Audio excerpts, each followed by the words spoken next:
Tülay'dan Örgüler YouTube kanalıma hoş geldiniz. Bugün bu güzel modelin anlatımını yapacağım. Bakın modelimiz gayet güzel, zarif, şöyle dantel gibi görünen. Mohair iple çalıştım. Bir de yanına şöyle simli, pullu bir ip ekledim. Rengarenk pullarımız var. Diğer ipimiz de şöyle mohair. Şöyle göstereyim. Bunu 2 kat çalıştım. Bir katını içinden çıkardım. Bir kat da dışından alarak 2 katını kullandım. Buradan da bir kat ekledim. Toplamda 3 katı birleştirdim. Bakın şu şekilde. Şöyle daha doğrusu ördüğüm parçada göstereyim. 3 katı birleştirerek modelimizi kurdum.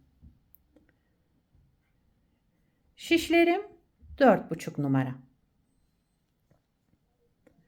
Bu modelde ilmek sayısı 2 ve 2'nin katları olması gerekiyor. Yani çift sayıda çalışacağız.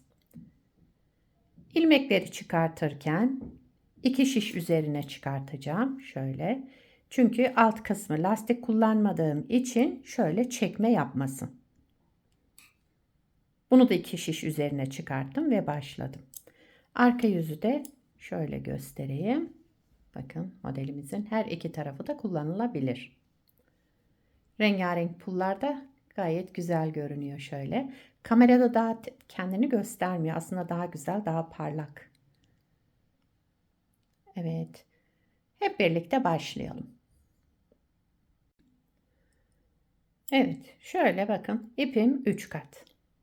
2 katı mohair ipim. Diğer katımda şu pullu simli olan ipim. Şu şekilde aldım. 2 şişle başlıyoruz. Şöyle. İlmeklerimi çıkartmaya başlıyorum. Dediğim gibi bu modelde ilmek sayısı 2 ve 2'nin katlarından oluşacak. Her model 2 ilmekten. En sonunda zaten 2 ilmek de kenar ilmeği olarak kullanacağız. Evet, ben şöyle 2, 4, 6, 7, 8, 9, 10. 10 ilmekle başlayacağım. Şöyle. Şişimin birini çıkardım. Diğeri kaldı. Ve örgümüzün arka yüzünden başlıyoruz. Birinci sırayı arka yüzünden başlamamız gerekiyor bu modelde. Hemen ilmekleri çıkardıktan sonra modeli kurmaya başlıyoruz. Birinci sıra arka yüzündeyim. Kenar ilmeğinden sonra kenar ilmeğimi ilk sıra olduğu için ördüm.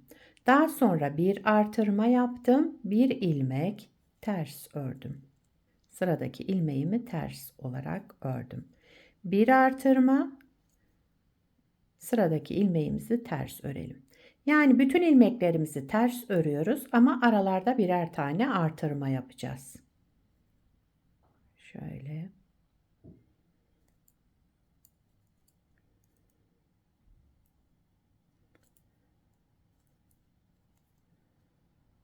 Sıra sonuna kadar ilmeklerimizi ters örerek devam ediyoruz. Aralarda birer tane artırma yapalım.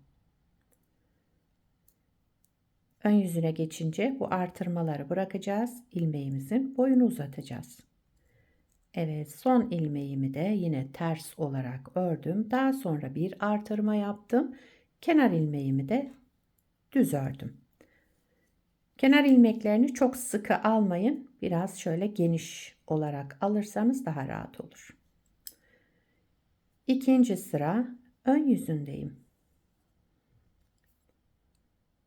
Kenar ilmeğimi örmeden aldım. Artırma yaptığım ilmeği bıraktım. Ördüğüm ilmeği sağ şişime aldım, artırmayı bıraktım. Ördüğüm ilmeği sağ şişime aldım, artırmayı bıraktım. Bakın ilmeklerimin boyunu uzattım. Birinci ilmeğin içinden ikinci ilmeğimi geçirdim. Bakın şöyle arkadan değil içinden geçirelim. Ve tekrar sol şişime taktım. Ve bunları ters ördüm. Yani 2 ilmek ters ördüm. Bir ilmek aldım, artırmayı bıraktım. Bir ilmek aldım, artırmayı bıraktım. Birinci ilmeğimin içinden ikinci ilmeğimi geçirdim. Tekrar sol şişime aktardım ve bunları ters ördüm.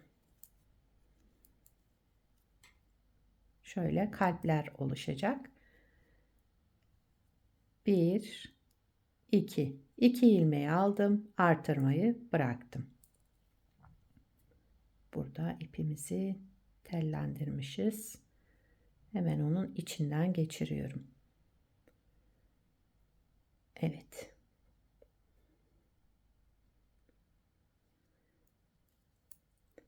Birinci ilmeğimin içinden ikinci ilmeğimi geçirdim. Tekrar sol şişime aktardım ve bunları ters ördüm.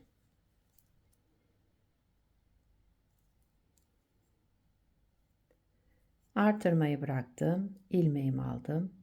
Artırmayı bıraktım, ilmeğimi aldım. Son 2 ilmeğim. Birinci ilmeğin içinden ikinci ilmeği geçirdim. Tekrar sol şişime aktardım ve bunları ters ördüm. Evet, 2 sırayı tamamladık. Modeli kurmuş olduk bu 2 sıradan. Model böyle devam edecek. İsterseniz bir kez daha kuralım. Modelin birinci sıra arka yüzündeyim. Kenar ilmeğimi şöyle uzatarak aldım. Bir ilmek artırma yaptım. Bir ilmek ters ördüm. Bir artırma, bir ilmek ters örelim. Yani ilmeklerimizin tamamını ters örüyoruz ama aralarda birer tane artırma yaparak.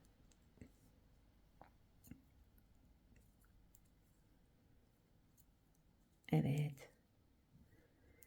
Sıra sonuna kadar ilmeklerimi ters ördüm. Aralarda birer tane artırma yaptım ve kenar ilmeğimi de düz ördüm. Şöyle düzeltelim. İkinci sıra ön yüzüne geçtim. Kenar ilmeğinden şöyle örmeden aldım. Hafif şöyle genişleterek alıyorum. Artırma ilmeğimi bıraktım. Ördüğüm ilmeği aldım. Artırmayı bıraktım. Ördüğüm ilmeği aldım ve 2 ilmeğimin boyunu uzatmış oldum. Birinci ilmeğin içinden ikinci ilmeği geçirdim ve tekrar sol şişime aktardım. Bunları ters örüyorum. 2 ilmek ters olarak ördüm. Aynı işlemleri yapıyorum. Ördüğümüz ilmekleri alalım, artırmaları bırakalım. Daha sonra birinci ilmeğin içinden ikinci ilmeği geçirelim. Tekrar sol şişimize takalım ve 2 ilmeğimizi de ters örelim tek tek.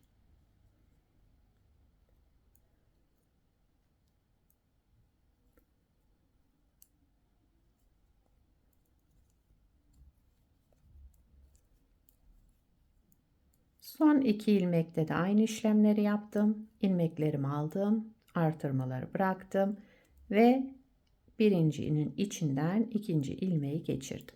Öne aldım yani. Daha sonra ters ördüm ve kenar ilmeğimi de düz olarak ördüm. Modelin yapılışı böyle arkadaşlar. Tabii şu anda model kendini göstermiyor. Daha ilerledikçe güzel görünen modellerden. Parçamı tekrar göstereyim. Şöyle. Bunu şuraya bırakayım hemen.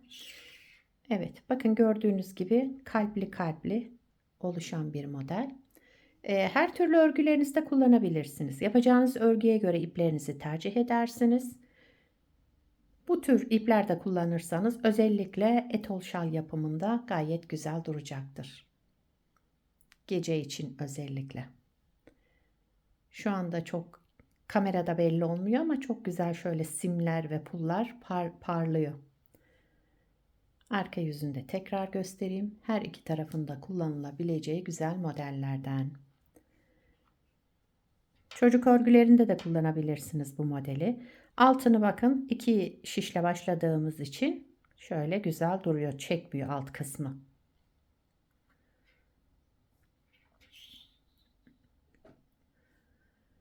Beni buraya kadar izlediyseniz bir beğeni yapmayı, yorum yapmayı, beni desteklemeyi unutmayın. Şimdiden hepinize teşekkürler. Bir sonraki videoda görüşmek üzere. Hoşça kalın.